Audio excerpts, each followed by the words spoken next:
Gracias, Marimar.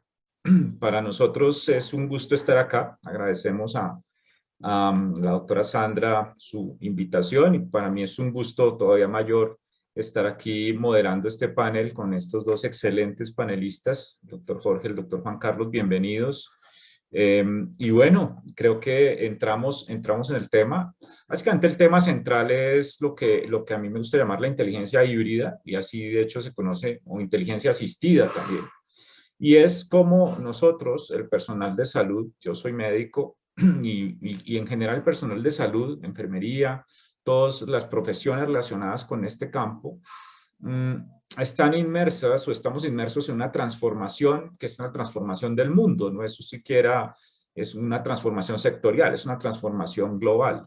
Y eso está apalancado obviamente en tecnologías exponenciales, en una evolución de la web 2 a la 3.0, de la revolución industrial 4.0, ya casi vamos a 5.0, en fin, tenemos una serie de evolución numérica multisectorial eh, y ello nos pone en un dilema de cómo integrar nuestra inteligencia natural efectivamente a el componente de inteligencia artificial que es solo uno de los componentes de las tecnologías que algunos también llaman de perfeccionamiento humano. Es decir, estamos siendo testigos en forma muy rápida del nacimiento no solo del doctor 4.0, sino del personal de salud 4.0.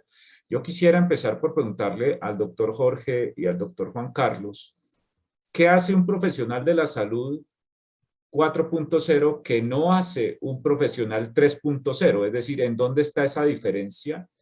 Ese uno de más o ese uno de menos, ¿en dónde está? ¿Cuál es la diferencia en su concepto entre un 3.0 y un 4.0? ¿Qué haría falta para ello? Entonces quisiera empezar con el doctor Jorge y bienvenido a este panel, doctor. Muchas gracias. Realmente, déjenme comentar un poquito al respecto.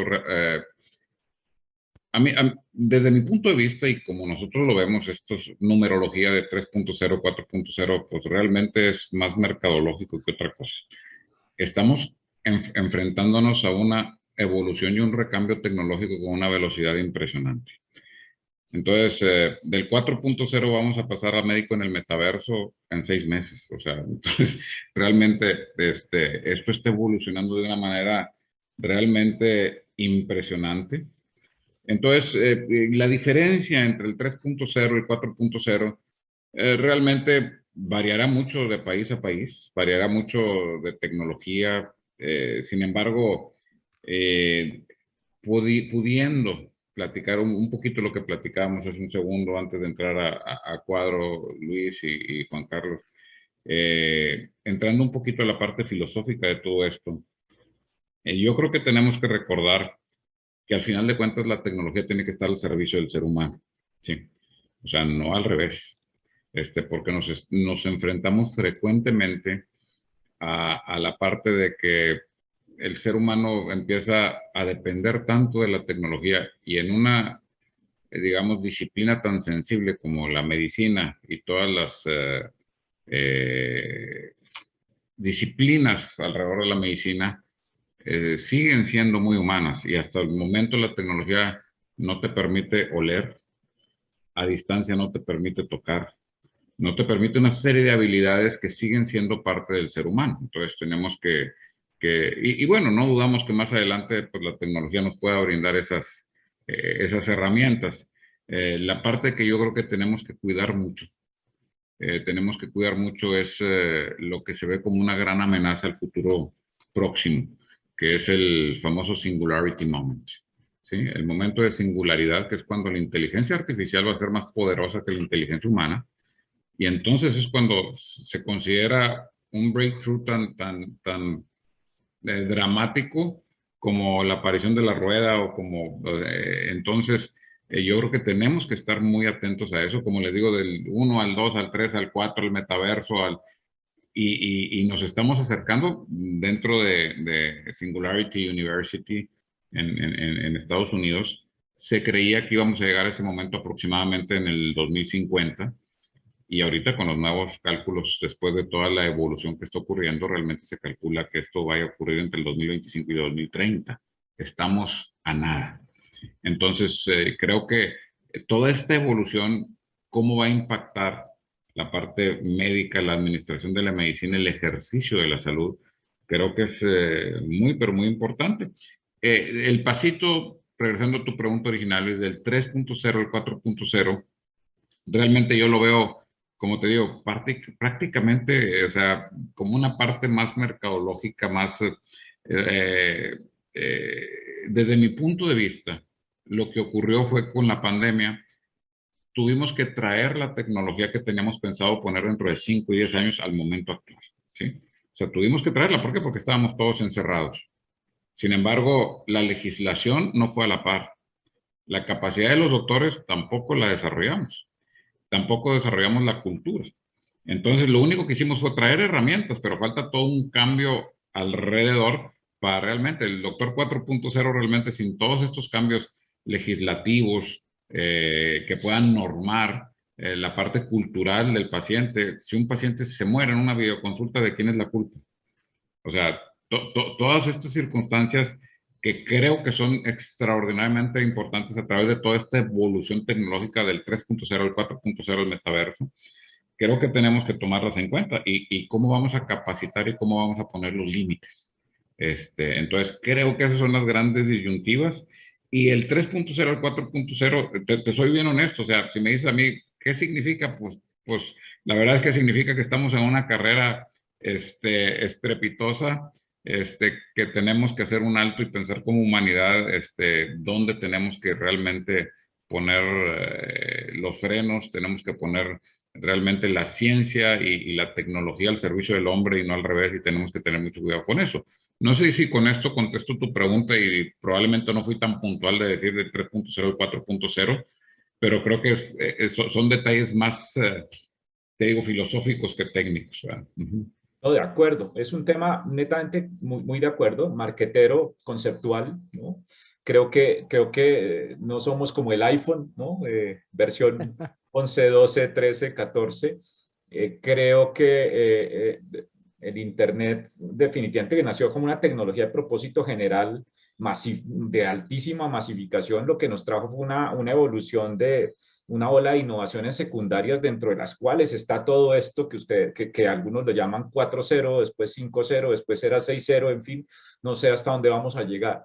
Y obviamente esto, bien lo dice usted, nos exige unas competencias a los que trabajamos en salud, pero la principal competencia que no podemos dejar de tener, estoy absolutamente de acuerdo con usted, es el análisis de contexto y la humanidad. Es decir, que ahí está nuestra protección para dejar de ser irrelevantes, como lo dice Harari, ¿no?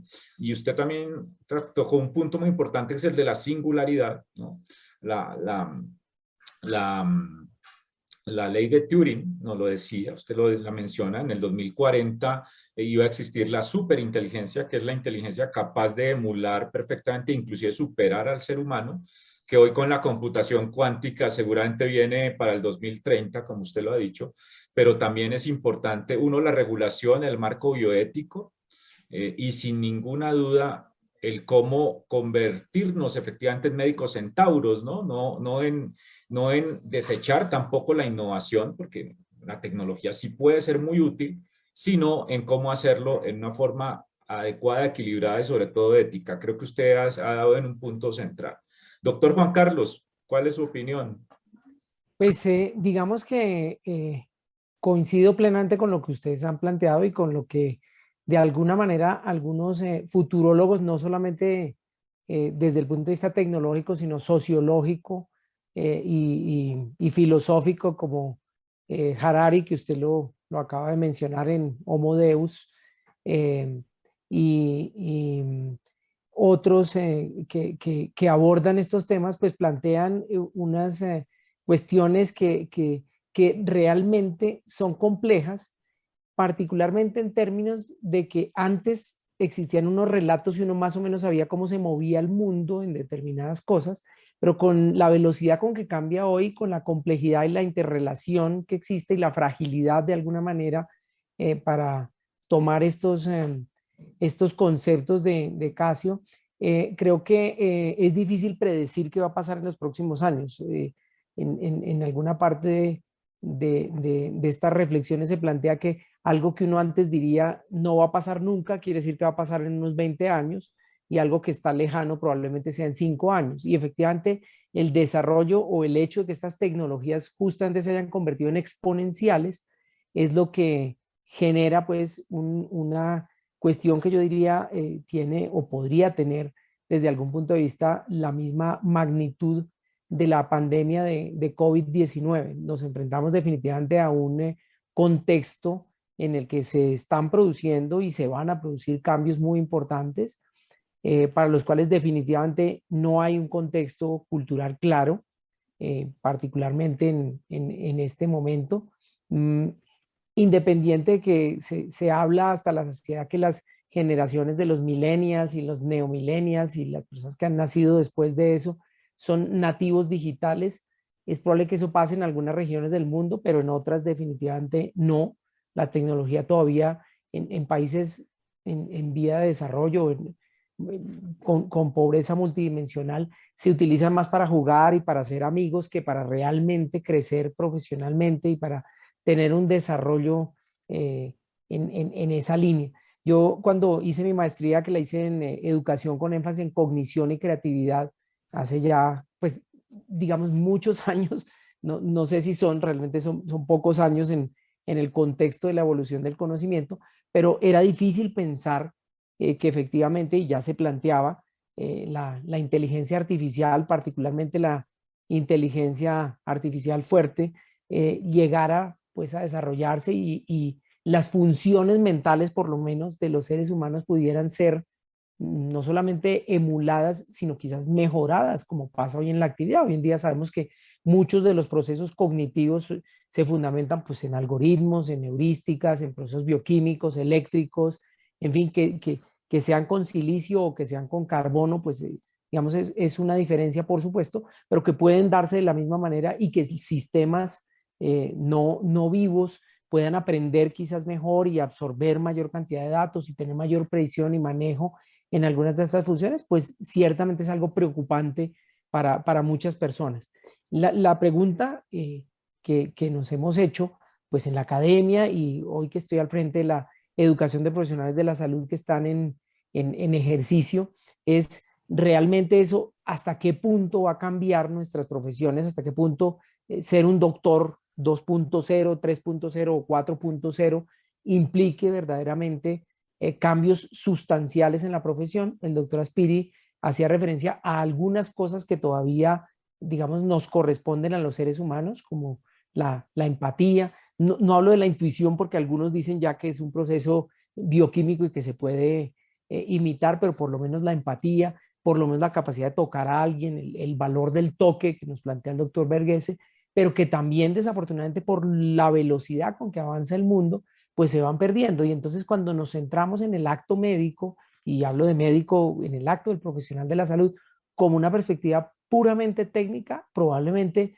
las tecnologías exponenciales pues puedan llegar a superarnos. Efectivamente en eso coincido, en que es muy importante tratar más que de negarlas o más que de ponerse, digamos, en una posición egocéntrica, en tratar de entenderlas desde la perspectiva cultural, aprovechar lo mejor que tienen y desarrollar nuestras competencias para utilizarlas desde una perspectiva de crecimiento.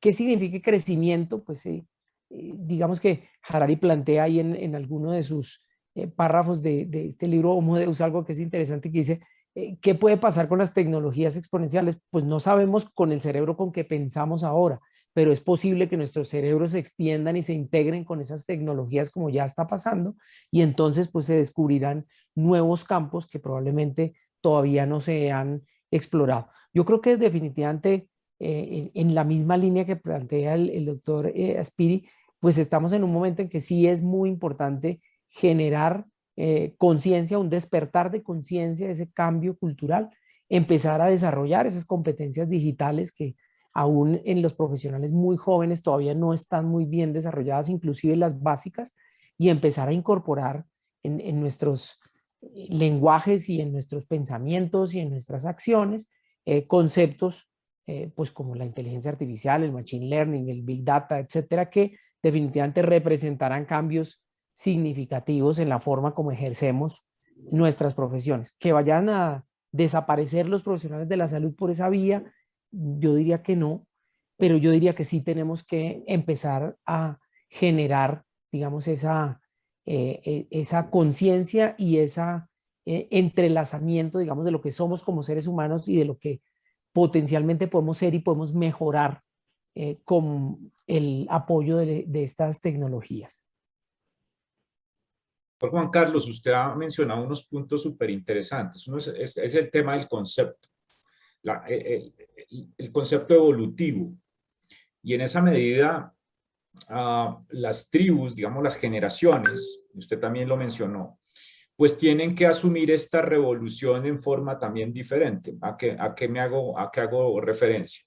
Un profesional de la salud que sea, por ejemplo, de la generación baby boomer, ¿no? Que hoy esté, digamos, en una fase de su carrera ya instaurada, ya depurada, casi que, perdónenme la expresión, en el ocaso de su carrera, finalizándola, pues posiblemente no tendrá preocupación alguna en finalizar su carrera con las competencias que ya él tiene. Pero veo muy conmocionados, yo soy profesor de la Universidad de los Andes, y veo muy conmocionados a algunos que están en la zona intermedia, como los de mi generación o los que son un poquito más jóvenes, en esta transición. Entonces, claro, los millennials y los centennials que hoy están estudiando medicina, de hecho, el médico 2030 entró a estudiar medicina este año, ¿no? O sea, nuestros estudiantes de medicina de primer semestre del TEC de Monterrey, de Uniandes, de Colorado, en fin, entraron este año.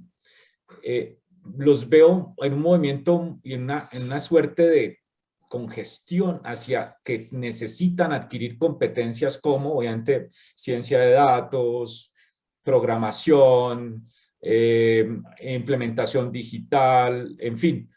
¿Qué tanto es eso cierto? ¿Qué tanto no en su opinión? Y el doctor Jorge, pues que está en el TEC, porque también tuvimos un encuentro hace poco con Ascofame, desde Hipócrates, y si fuera por reformas curriculares, pues cada cual tiene su prioridad. Entonces los de autoinmunidad dirán, no, pues que lo autoinmune tiene que meterse en la reforma curricular, nosotros los de cáncer diremos, no, es que es cáncer.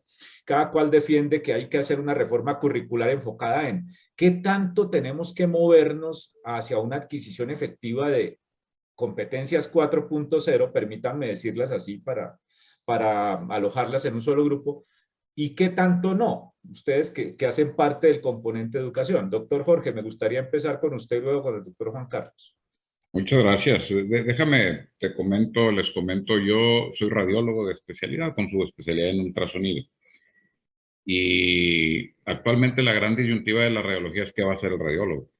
Porque en este momento ya hay resonancias magnéticas que tú metes al paciente y la inteligencia artificial te da 3 diagnósticos probables y con uno que pudiera ser el más certero y es más exacta que 3 radiólogos leyendo la máquina. Ahora, ¿qué va a hacer el radiólogo? Le digo, pues tendremos que buscar qué hacer, pero nunca va a faltar qué hacer. Eso. Pero sí, el médico jamás se va a erradicar. Lo que tenemos que hacer, como bien lo dijo Juan Carlos, es adaptarnos a esta evolución tecnológica y siempre, o sea, ahora hay mucho más tiempo para investigar, hay mucho más tiempo para pensar, hay mucho más tiempo para otras cosas y las máquinas tendrán que hacer algunas otras cosas. O sea, desde el punto de vista, y todo eso lleva a la raíz de tu pregunta, Luis Eduardo, que es decir, ¿cómo debemos de cambiar la educación? O sea, nuestra preocupación en la educación, ahorita lo comentábamos, ahorita está entrando la generación del 30, ¿sí? El problema básico es que la tecnología que ellos van a utilizar ahorita no existe. Entonces, ¿cómo los capacitas si no existe la tecnología con la cual van a trabajar? ¿Sí? Y ese es un gran problema. Nosotros nos estamos enfrentando seriamente a esos problemas. Antes era más sencillo. O sea, salía la laparoscopía y bueno, pues el cirujano que había salido toma un curso de laparoscopía y luego para que viniera el siguiente recambio tecnológico, pues pasaban años y ya metías la laparoscopía a la currícula del cirujano para prepararlo. No hay ningún problema. Ahorita en este momento no existe la tecnología con la cual va a trabajar el muchacho que está entrando ahorita a estudiar medicina. Entonces, eso implica cambiar la currícula para darle otras habilidades. O sea, ¿qué habilidades son? Manejo de la incertidumbre, ¿sí? Educación de por vida, ¿sí? Balance de vida, ¿sí? El saber cómo prepararse y cómo continuar prepararse. Y también las universidades, nosotros en el Tecnológico de Monterrey, estamos cambiando totalmente la filosofía para ser un compañero de vida de las personas para educarlos toda la vida. No nada más en medicina, en lo que sea. Sí, porque esto va a cambiar. Entonces, si tú, médico, quieres aprender piano, puedes aprenderlo con nosotros. No hay problema. Yo te consigo el mejor, en toda esta revolución tecnológica te podemos conseguir el mejor maestro de piano para que tenga, ahora en la parte médica igual. O sea, es decir, estos famosos cursos de educación médica continua que existen, pues ahora sí van a ser educación médica continua y de por vida. A nosotros nos toca, yo como radiólogo les puedo decir, la revolución que ocurre con las máquinas es impresionante, ¿verdad? O sea, los software van cambiando cada mes y necesitas estar estudie y sale la mamografía, luego la estereotaxia, luego la tomosíntesis y no te da tiempo el recambio tecnológico. Entonces, ¿qué hay que hacer? Tienes que manejar la incertidumbre porque es una cantidad de información enorme. Entonces, tienes que saber manejar la incertidumbre, tienes que saber enfocarte a lo que quieres y necesitas, tienes que aprender a educarte de por vida. Entonces, estas habilidades no las enseñan. Entonces, hay que desarrollar otras habilidades de este tipo. Las habilidades técnicas, tecnológicas, se da por despachado. Pues el muchacho tiene que aprender a manejar máquinas, pero con los nativos digitales, pues ya prácticamente vienen preparados desde el útero en eso. Entonces, creo que esa parte para nosotros está volviéndose trascendental porque la evolución y la rapidez del recambio tecnológico es impresionante, ¿sí? Volviendo a mi especialidad, o sea, entre que llegó la tomografía computada y penetró el mercado la resonancia magnética, pues pasaron muchos años. Luego de la resonancia magnética al PET fueron menos años, pero ahorita ya hay 3 tecnologías adelante del PET que todavía no las introducen porque no han logrado el retorno económico del PET, ¿sí? Pero eso se va a quebrar, esos intereses económicos van a terminar quebrándose. Es como la tecnología de los autos. Primero gasolina, luego eléctricos. Ahorita ya están los de hidrógeno, ya están listos, nada más que no los pueden sacar porque todavía los eléctricos no terminan de asentarse. Pero eso va a terminar quebrándose. O sea, entonces va a ganar la evolución tecnológica, entonces tenemos que desarrollar otras habilidades para poder seguir manejando y que y vuelvo al principio básico, que la tecnología y la ciencia esté al servicio del hombre y no al revés, ¿verdad? Entonces, yo espero con esto haber contribuido un poquito a tu pregunta, Luis, y escuchar con mucha atención a Juan Carlos también. Oiga, me parece súper interesante esto que usted nos plantea de las competencias, ¿no? Son competencias, antes era un acúmulo de conocimientos, la medicina en general, una bodega de conocimientos, mucho conocimiento inútil, entre otras cosas, ¿no? Es decir, las inserciones del pronador redondo, pues, excepto que seas ortopedista, algún día no las vas a recordar siquiera cuando estés en residencia. Pero esto de la gestión de la incertidumbre me parece supremamente crítico, porque es que nosotros nos movemos en incertidumbre, somos incertidumbre pura, y yo creo que ahí obviamente está el componente de analítica de datos. No va a ser el modelo más potente, la red neural convolucional, el random forest, el ensamble, sino específicamente para cómo yo el dato, que es un commodity crítico, cómo lo utilizo para gestionar la incertidumbre. Me parece una competencia súper interesante. Balance vida-trabajo, ni hablar. O sea, yo en mis años de residencia recuerdo especialmente cómo no quería ser. Yo decía, yo no quiero en mi vida llegar a ser como el profe que tiene 5 secuencias de turnos de cointensivo, ¿no? Eso me parece súper interesante. La preparación continua, sin duda. Y obviamente, esto que usted menciona al final, que es básicamente que ya no somos médicos, sino básicamente unos coach, ¿no? Aprender a ser un mejor ser humano con unas competencias diferenciales, no para hacer más consulta, para hacer mejor consulta, por ejemplo. Me parece súper interesante esta evolución del TEC. Ojalá nuestras facultades copiasen algunas de estas ideas, porque esta evolución nos va a dejar es con las competencias blandas. No hay forma de que yo como médico rompa una red neural convolucional, así sea el mejor radiólogo del mundo. No hay forma en que en velocidad yo le gane a una red neural bien entrenada por un radiólogo más experto que yo. Es un tema bien complejo, pero bien interesante. Y al final usted habla de la innovación disruptiva, que viene siendo la destrucción creativa, ¿no? Cada vez esta presión tecnológica va a hacer que la irrelevancia de las cosas sea muy rápida. ¿Y cómo vamos a sostener eso? Eso en algún momento tendremos que replanteárnoslos como sociedad. Súper interesante, doctor Jorge, muchas gracias. Doctor Juan Carlos, adelante. Pues en esta ocasión también tengo que coincidir. De hecho, uno de los planteamientos más importantes frente a las estructuras hoy en día educativas es que la información está disponible para todo el mundo y hay una cantidad de información pues que no puede manejar nadie, ni siquiera frente a una parte de una enfermedad, pues por el volumen de datos que se generan. Entonces, claro, más que la transmisión de información y más que la generación de experiencias, debe primar, por supuesto, el pensamiento analítico y el pensamiento crítico, dos competencias que, en coincidencia con lo que plantea el doctor Aspiri, que son muy importantes y que no se desarrollan tanto, y lo ve uno en otras esferas de la vida, no necesariamente en la profesional, durante los procesos de formación, porque requieren probablemente también un contexto cultural, no solamente familiar y social, sino de país. Cuando no hay esa perspectiva crítica y cuando no hay un proyecto de país y cuando no hay un proyecto de vida, pues es difícil desarrollar esas competencias de pensamiento crítico y analítico. La gestión de la incertidumbre, como ustedes lo dicen, pues es parte de nuestra profesión.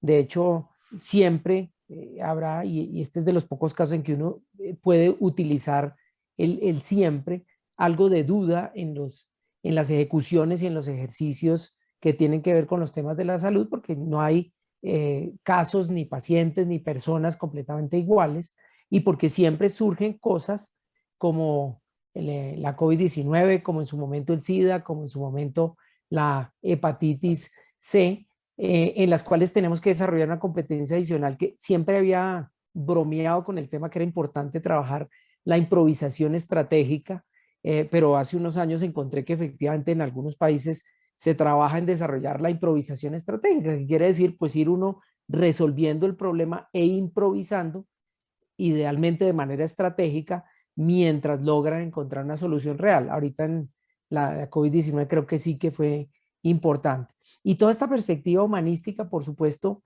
tiene una importancia grandísima, ¿no?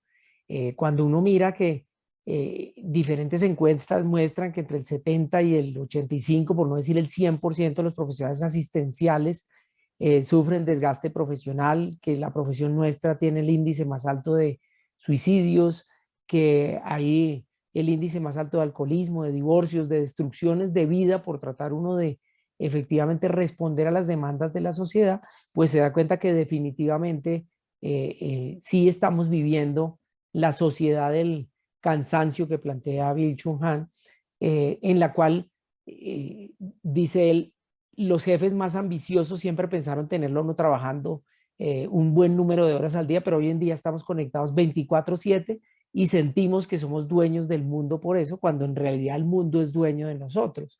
Entonces, ese manejo efectivamente del tiempo y de entender esas dinámicas pues, de los seres humanos, que no sé si nos lleven a crecer más o a tratar, como usted lo dice, doctor Pino, a ganarle a una máquina que efectivamente seguramente no se dará. Leía recientemente un ejercicio, un experimento que hicieron para diagnóstico de cáncer pulmonar con inteligencia artificial, en que el 90% de los casos los diagnosticó bien la tecnología frente a 50% de radiólogos y neumólogos expertos, pues muestra que efectivamente tenemos que utilizar más bien, muy bien, esa perspectiva y trabajar más esa parte de la compasión, esa parte de la relación con el médico y el paciente, esa parte de la conciencia de uno mismo y de la importancia de estar uno bien desde el ser para poder entregar esa perspectiva también a sus pacientes. Yo diría que son cosas que sí efectivamente faltan en los currículos, que es difícil efectivamente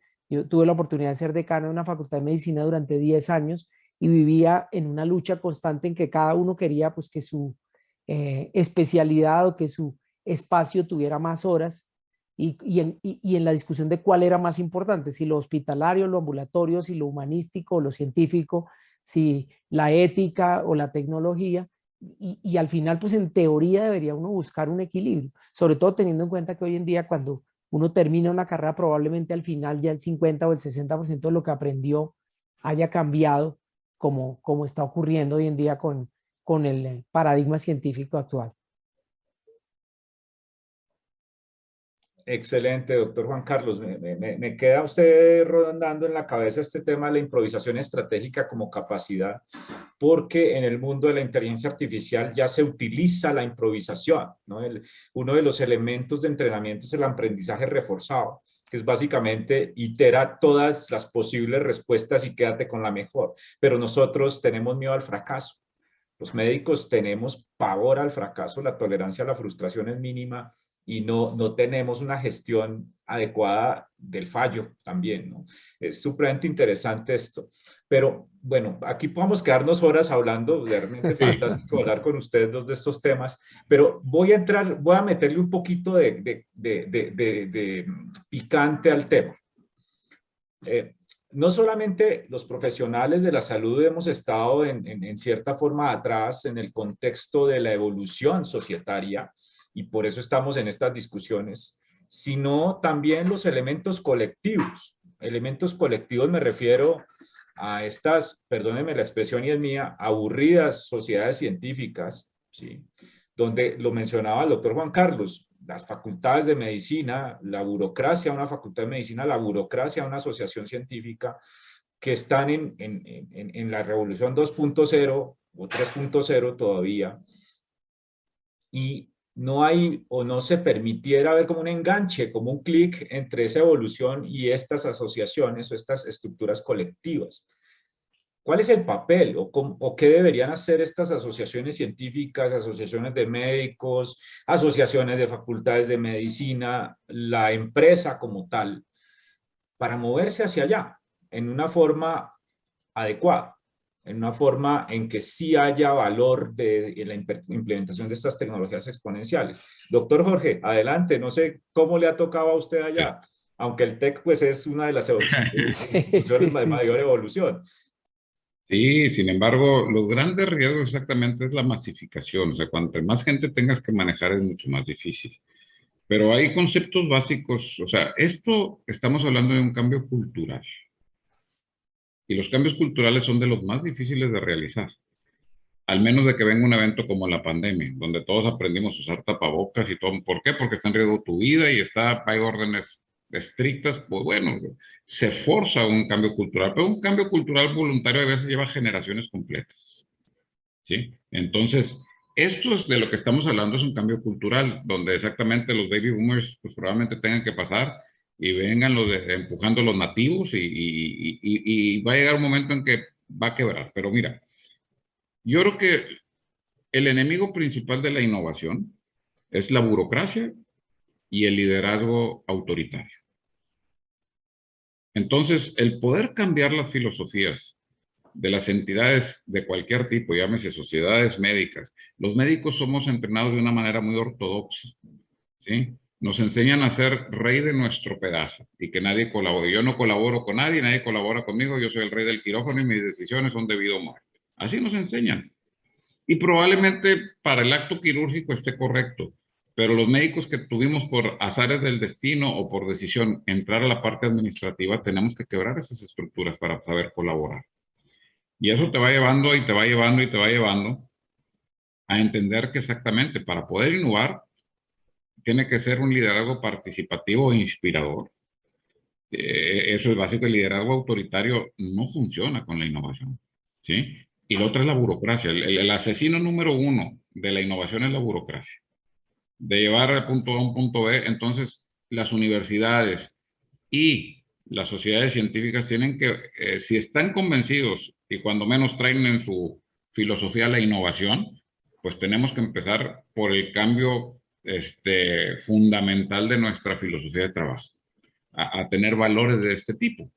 Pero bueno, al final de cuentas, ¿cuál debe ser la participación de las sociedades científicas y de las universidades? En este momento, creo yo, es desarrollar, controlar y legislar las tecnologías emergentes, ¿sí? O sea, obviamente, toda universidad que tiene científicos en su corazón, pues tiene que desarrollar tecnología y tiene que desarrollar ciencia, tiene que crear conocimiento, ¿sí? Entonces, está en el desarrollo, ¿sí? Por otro lado, tienes que poner los límites, o sea, los márgenes, tienes que controlar la tecnología y también tienes que ayudar a la legislación, o sea, para poder tener el marco global de trabajo con él. Entonces, esa parte es esencial dentro de la ciencia.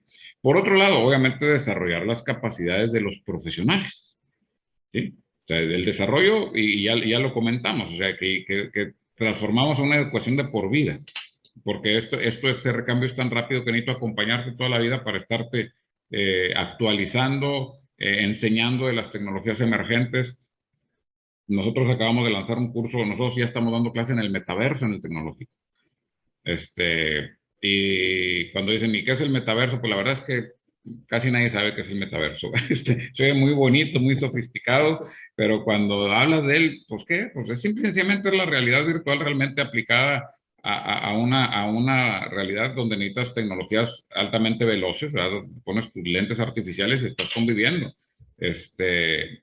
¿Cómo va a impactar eso en salud? Nosotros tenemos próximamente un curso al respecto de cómo va a impactar el metaverso en la práctica de la medicina, ¿sí? Entonces,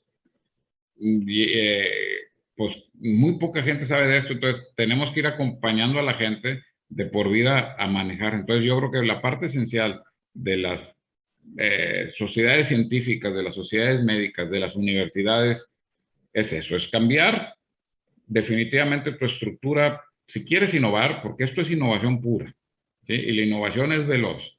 Entonces, ni burocracia ni liderazgos autoritarios. Y segundo, tenemos que desarrollar, controlar y legislar, ayudar a legislar las tecnologías emergentes. Y tercero, dar las capacidades también a las personas para poder navegar en este mundo que puede ser muy gentil y muy aprovechable de tecnologías emergentes, ¿verdad? Creo que por ahí va el concepto. Espero contestar tu pregunta, Luis. Súper. Desarrollar, controlar, legislar, pero esencialmente convertirse en una organización ágil. O sea, Totalmente. que hoy no sea una organización ágil o exponencial, requiem por ella, ¿no? Realmente creo que es un mensaje súper poderoso. Gracias, doctor Jorge. Doctor Juan Carlos.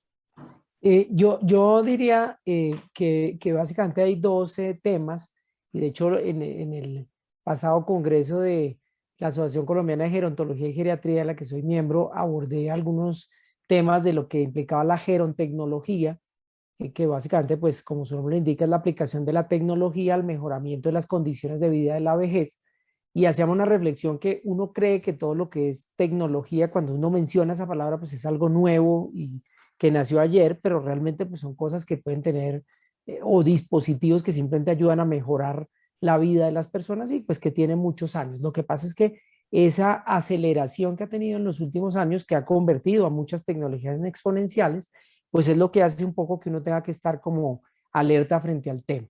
Entonces, en esa dinámica pienso que efectivamente el papel que deberíamos jugar tanto desde la academia como en las sociedades científicas sí está como en tratar de identificar esos elementos que de alguna manera van a impactar de manera más significativa el ejercicio de nuestras profesiones y tratar como de ir construyendo, yo diría, un marco mental, un mindset ágil e innovador que permita una gestión del conocimiento adecuada. La verdad es que el tema gestión del conocimiento, que es algo que empecé a hacer porque le pusieron ese nombre a mi oficina en la empresa donde trabajo, y entonces me tocó como empezar un poco a mirar qué era, porque en la mayoría de los hospitales simplemente era como la formación de los estudiantes, la investigación y la educación continuada, pero algo que va más allá, que trasciende a la innovación, que trasciende al desarrollo, que trasciende a la generación de valor, definitivamente pues es un elemento clave en el cual además las tecnologías pues prestan un servicio fundamental, ¿cierto? El manejo de grandes bases de datos esa minería de datos, esa posibilidad de generar aprendizajes profundos y de mejorar nuestros sistemas y nuestros algoritmos, pues definitivamente puede contribuir al mejoramiento de la prestación de servicios de salud, pero sí, pues habrá que generar un papel importante en eso. Ahora, lo otro es que mencionaba el doctor Aspiri, y creo que es un elemento fundamental, es que la legislación sí tiene que agilizarse. Nos pasa como en temas, o más bien nos pasa particularmente en temas de la bioética, cuando a veces analizamos algunas propuestas que se hacen innovadoras en el campo de la bioética, todavía no hemos llegado a esas regulaciones, a pesar de que ya, pues hoy en día hay kits para uno mismo analizar su genoma en la casa y ya valen $120, ya no son el proyecto tecnológico pues grandísimo. Hoy en día hay pacientes que usan dispositivos y recogen datos todo el tiempo.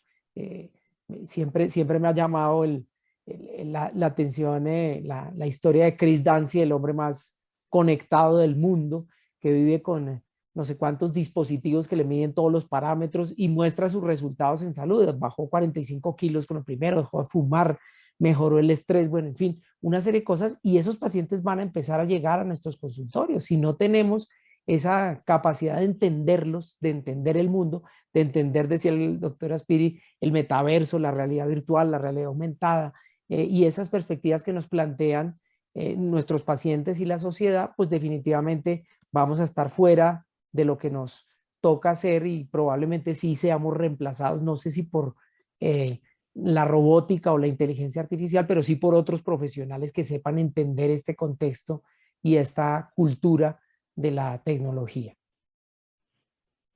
Él menciona ahí una palabra que también Harari menciona, y es, realmente no nos debe asustar tanto la tecnología como la posibilidad de ser irrelevantes, ¿no? Usted lo acaba de mencionar, es Y decir, que realmente... se relaciona con el envejecimiento, él lo relaciona ahí. Esa es una de las preocupaciones de cuando uno va Absoluta. llegando a ser mayor, no ser irrelevante. Ser irrelevante, exacto. Es que ese creo que, ¿y cómo no ser irrelevante? Ahí está el secreto. Uno, lo acaba de mencionar usted. No negarse a esto, sino por el contrario, a asirlo fuertemente y a potenciarse con él, ¿no? Es decir, que usted no diga, el metaverso, eso no existe, eso es una locura de 1970, de una novela, ¿no? Porque ahí está el metaverso, y ahí están los HoloLens, y ahí está los 4 reinos del metaverso, y ahí te atenderán algún día, ¿no? Si no, venga, tomémonos el metaverso, ¿no? Tomémonos el metaverso los internistas, los cardiólogos, la enfermera, y hagamos parte de ello. Y lo otro, y lo ha mencionado el doctor Jorge como su elemento central quizá es, si a eso le ponemos un poquito de humanidad bien hecha, o un poquito no, un pocote de humanidad bien hecha, pues nadie va a querer estar sin ti. O sea, tú vas a ser el profesional de la salud exponencial, ¿no? Y si eso lo adopta también una organización, pues va a ser una organización exponencial. Y yo les quiero contar aquí algunas experiencias de algunas asociaciones científicas súper interesantes, pero son una o dos, que se han movido a empoderar el componente joven, no para dejar atrás a los viejitos en las sociedades, sino para hacer un crecimiento conjunto súper interesante, porque se mezcla la experiencia y la creatividad. Ojalá todos se movieran a ello, ¿no? Creo que es un reto muy grande. Bueno, voy a empezar con unas preguntas del público para el doctor Jorge, el doctor Juan Carlos, porque no me van a perdonar que no se las haga. Aquí vamos a hablar horas, ojalá hagamos después otro conversatorio, ¿no? Con mucho Sobre gusto. estos temas. Claro, Por muchas gracias. supuesto. Nos preguntan, creo que hay algunas que ya se han respondido parcialmente. Esta creo que es cómo retornar a las competencias humanas del personal de la salud, ¿no? Porque en esto se puede perder eso, ¿no? Nos volvemos de pronto demasiado tecnócratas en estos temas. ¿Cómo mantener ese componente humano, doctor Jorge? Sí, bueno, todas las empresas, todas, pues las podemos resumir en dos, sean públicas, sean privadas. Son las empresas de servicio y las empresas de manufactura, ¿sí? Las empresas de servicio, generalmente y hasta la fecha, y sobre todo salud, es despachado por el ser humano, ¿sí? Con ayuda de la tecnología. ¿Qué tanto va a entrar la tecnología? Pues no sabemos. Entonces, el gran reto de los hospitales, de toda la ciencia de la salud y todas las disciplinas alrededor, es exactamente cómo uniformizas el sentimiento de un ser humano para dar un servicio estable. Pero la enfermera, esa enfermera a lo mejor en su casa tuvo anoche un problema con su esposo y llega a dar un servicio, si yo quiero que den un servicio estable. Entonces, la parte humana, o sea, es esencial. Entonces, se tiene que robustecer totalmente. Número uno, vuelvo a lo mismo, desde la educación. La educación, o sea, la razón de ser de la salud, la razón de ser de la medicina, la razón de ser. Una de las cosas bien importantes es que generalmente el que entra a una disciplina médica, la que sea, generalmente trae la vocación, porque si no, al segundo año te saca la facultad solito, ¿verdad? O sea, es tan demandante que te saca. Entonces, generalmente ya traes la vocación. Entonces, ¿qué sucede? Pues a lo mejor en el camino te matan la vocación con exactamente todas las exigencias tecnológicas y las exigencias. Entonces, las organizaciones tienen que comprometerse y entender que la calidad de su servicio lo despacha un ser humano. Y tiene que comprometerse a desarrollarlo, a cuidarlo, a mantenerlo. Y al margen de hablar de retención de personal y no, es que es mi servicio lo despacha un ser humano. Y para yo poder estar en los más altos estándares de servicio y que al final de cuentas el fin último de la medicina debe de ser mantener sano al ser humano o restablecer su salud, eso tenemos que hacerlo a través del ser humano con tecnología. Entonces tenemos que mantener desde la preparación del personal y desde la preparación del profesional y luego en el ejercicio como una filosofía muy profunda de las instituciones. Y eso yo creo que es básico. Y las instituciones tenemos que entender en ocasiones, pues los directivos, pues empezamos con métricas muy rígidas. No, pues es que son 8 colaboradores por cama, no puede haber más. Ah, caray, o sea, por eso, pero si es una entidad universitaria tienes que tener más. Y de esos 8, pues sabes que 7 tienen que ser de servicio porque tu corazón es el servicio. Entonces, un administrativo Entonces, en ocasiones somos tan métricos y tenemos que entender que no somos una ciencia tan exacta, ¿verdad? El ser humano, yo creo que es una de las grandes virtudes, que no es una máquina y no termina de ser tan exacto como una máquina. Pero eso yo lo veo como una virtud, en el entendido que el abuso de cualquier virtud lo convierte en un defecto, ¿sí?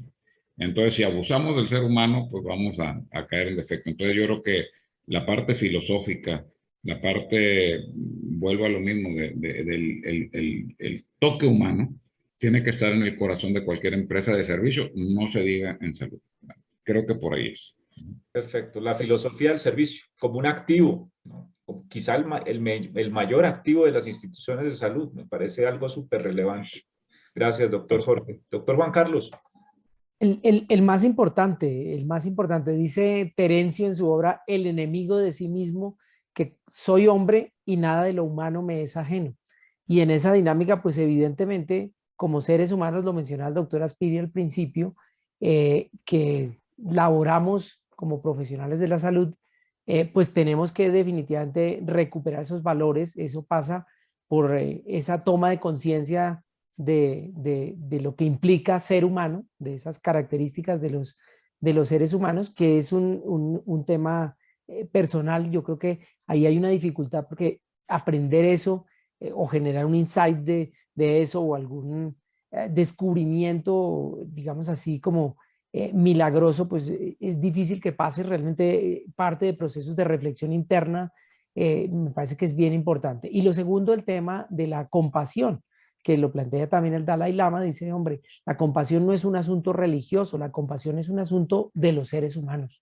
Entender el sufrimiento de los otros y tener esa voluntad de acompañarlo y de mejorarlo, pues debería ser algo que traemos por vocación y que en la formación se reafirmara y se convirtiera de alguna manera en el activo más importante, como lo mencionaban ustedes, completamente de acuerdo en esa línea.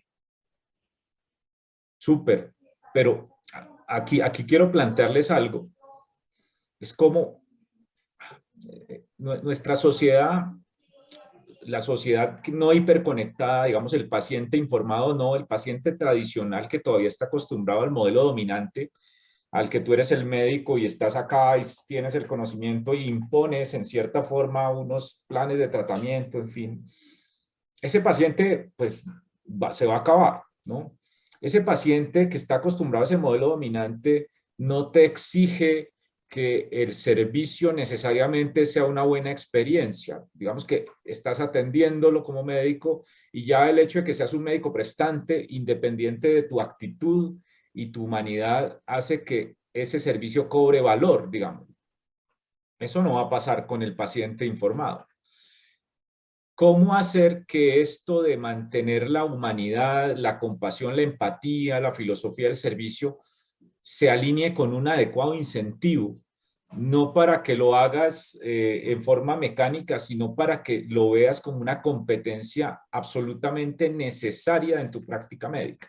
Esa alineación de incentivos que vaya acorde a eso, porque hoy no existe, pero mañana con el paciente hiperconectado, el paciente informado, paciente demandante en el buen sentido de la palabra, ¿cómo hacemos caer en eso en cuenta a quienes educan y a quienes hoy están ejerciendo la medicina? ¿Qué se les ocurre a ustedes, doctor Jorge?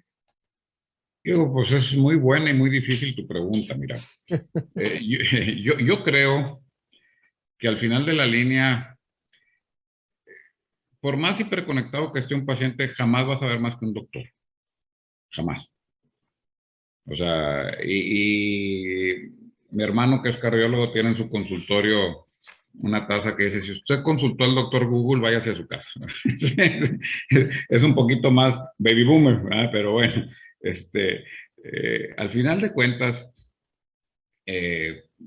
creo yo que la alineación es básica, es decir, no podemos negar y nos puede pasar lo que le pasó a Kodak con el advenimiento de la tecnología digital. O sea, el médico tiene que adaptarse. Esta es una ola que viene. Sin embargo, también tenemos que entender que muchas olas han tratado de penetrar la ciencia médica y no han podido, exactamente por ese toque humano. Hay una gran diferencia que tú llegues y en una máquina te escanee y pongas tu ojo y te diga, tómese 3 aspirinas y ya acabó. Gran parte, o sea, y yo sigo y creo profundamente en eso, el poder charlar con el paciente. Si podemos entender que muchas de las patologías traen un trasfondo psicológico y lo que necesita esa persona es hablar con alguien, ¿sí? O sea, eso difícilmente va a cambiar y fácilmente la persona se va a dar cuenta de eso. Y claro, la tecnología tiene que estar totalmente a la par. Mira, para mí la tecnología tiene 2 fines muy claros. Número 1 es brindar información veraz y oportuna. O sea, en tiempo y en forma. A mí, ¿para qué la información? O sea, los sistemas de información me deben de dar información para yo tomar una decisión lo más rápido posible y la información tiene que ser correcta, porque si no, yo no tomo decisiones correctas. Y la segunda me tiene que dar ubicuidad. Donde yo esté, puedo accesar. Entonces, si los médicos podemos utilizar eso, o sea, es decir, yo puedo estar en mi casa y tener todos los monitores de la cama de terapia intensiva en mi casa y los estudios de laboratorio y me puedo comunicar con el paciente desde donde yo esté y adicionalmente tengo la información y me puedo comunicar por cámaras como estas con ellos. Híjole, esa parte sumatoria de la parte humana yo creo que difícilmente o sea, o es el gran valor agregado que debemos de saber aprovechar, ¿verdad? Pero para mí las tecnologías de información es lo que son a este momento. Esto está cambiando rápidamente, pero este momento es información veraz y oportuna para toma de decisiones y ubicuidad, ¿sí? Entonces, la alineación tiene que ir por ahí. Los sistemas tienen que ser exactos, tienen que ser a tiempos, con buena información para yo poder tomar decisiones y donde esté poder tomar esa decisión y comunicarme con las personas apropiadas para dar lo que tenga yo que brindar y dar mi valor agregado. Sí, o sea, en conocimiento, en tiempo, en plática, en sentido humano. Y ahí es donde creo yo que se alinean. No sé si con esto contesto a tu complicada pregunta. Se me ocurre cerrar esta magistral respuesta suya con decir, tecnología, dame ubicuidad y menos incertidumbre que del resto me encargo yo. Más o menos sería como Sí, inteligencia artificial. Dame es, esto y del resto me encargo yo, ¿no? Ok, es súper, doctor correcto. Juan Carlos. Bueno, yo tal vez agregaría simplemente, y creo que en algunas actividades de formación que hemos hecho tratando de reforzar este sentido de atención centrada en la persona, de humanización de los servicios de salud, etcétera, que una de las competencias, digamos, básicas que además a uno no le enseñan en ninguna parte, ni en la casa, ni en el colegio, ni en la universidad, ni en la vida profesional, es el tema de la escucha activa y empática. Nosotros aprendemos a hablar, aprendemos a escribir, nos comunicamos bien, pues en teoría bien. Alguien decía, me he comunicado 60 años, no debo haberlo hecho tan mal porque aquí estoy todavía como respirar, pero realmente escuchar empáticamente, tratar de entender al otro, tratar de ponerse en su punto de vista y de generar simplemente esa perspectiva de interés en lo que nos está manifestando la persona, en muchas ocasiones suele ser suficiente para resolver muchos de los problemas, a veces sin siquiera dar ningún consejo. Entonces, si a mí me tocara escoger una competencia, digamos, en la que uno tuviera que trabajar, yo escogería esa, que además me ha parecido difícil. Creo que eh, siempre mi cerebro piensa muy rápido y salta de un lado para otro. Entonces, antes de que acabe de hablar una persona, yo ya estaba pensando la respuesta. Me ha costado entrenarme en escuchar hasta el final, pensar un par de segundos, interiorizar esto para luego comunicarme efectivamente. Y con los pacientes, pues sí que es mucho más cierto. Entonces, esa para mí es una competencia fundamental y pues como digo, muy difícil de desarrollar. Absolutamente, absolutamente. Ahora, usted me obliga a hablar de una cosa y es ese famoso modelo centrado en las personas, de las instituciones de salud que anda tan de moda en los últimos años, a veces es a costa de otras personas. Sí, claro. O sea, tú no puedes gestionar tu servicio, la filosofía de servicio, y decía el doctor Jorge, con base en el sufrimiento del equipo de salud. Entonces, tú no puedes tener un modelo centrado en las personas que descuide quien entrega el servicio por, digamos que, darle algo más a quien recibe el servicio. No sé si ustedes han visto incoherencias en ese modelo al respecto. Ya nos quedan 2 minuticos, pero no sé si quisieran comentar algo ahí y obviamente concluir desde la parte de ustedes este panel porque ya pues ha sido absolutamente provechoso, realmente súper enriquecedor, pero ya el tiempo nos mató. Entonces, doctor Jorge, empiezo con usted. Gracias y siento muy rápido para dejar tiempo a Juan Carlos. Sí, definitivamente sí hay incoherencias. Es ya realmente difícil, sobre todo con el advenimiento de los nuevos jugadores, porque hay gente que está entrando al sector salud que no sabe de salud nada más que es un buen negocio. Y eso es un gran riesgo en los sistemas de salud, ¿sí? El sistema de salud, como les digo, está hecho para preservar la salud de la gente o recuperarla.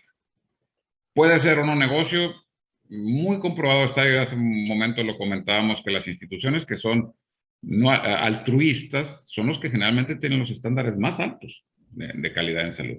Entonces, sí hay mucha incongruencia y el riesgo hacia más adelante creo que se agrava. Sobre la incongruencia está en brindar un servicio apropiado, explotar los equipos, sí, sí se da, definitivamente, y hay que tener mucho cuidado con eso. Y yo simplemente terminaría agradeciéndoles profundamente tanto a los organizadores como a Luis, a Juan Carlos, por su tiempo y me encantó compartir los conceptos. Tendría otros tantos que vertir, pero luego no le dejo tiempo aquí a Juan Carlos, así de que adelante. No, muchas gracias. Yo creo que completamente de acuerdo. Es un tema difícil conciliar la velocidad con que camina el mundo, la eficiencia y la sostenibilidad económica que hay que manejar en los sistemas, la prestación de servicios que cumpla con una serie de expectativas y satisfacción a los pacientes y al mismo tiempo garantizar pues una cultura organizacional que se preocupe por los seres humanos. Pero creo que es absolutamente necesario que eso se dé, porque definitivamente uno no puede dar lo que no tiene. Y como mencionaba anteriormente, los profesionales asistenciales están llegando a niveles muy altos, particularmente después de la pandemia, de ansiedad, de situaciones de incoherencia e incongruencia frente a su propio ser.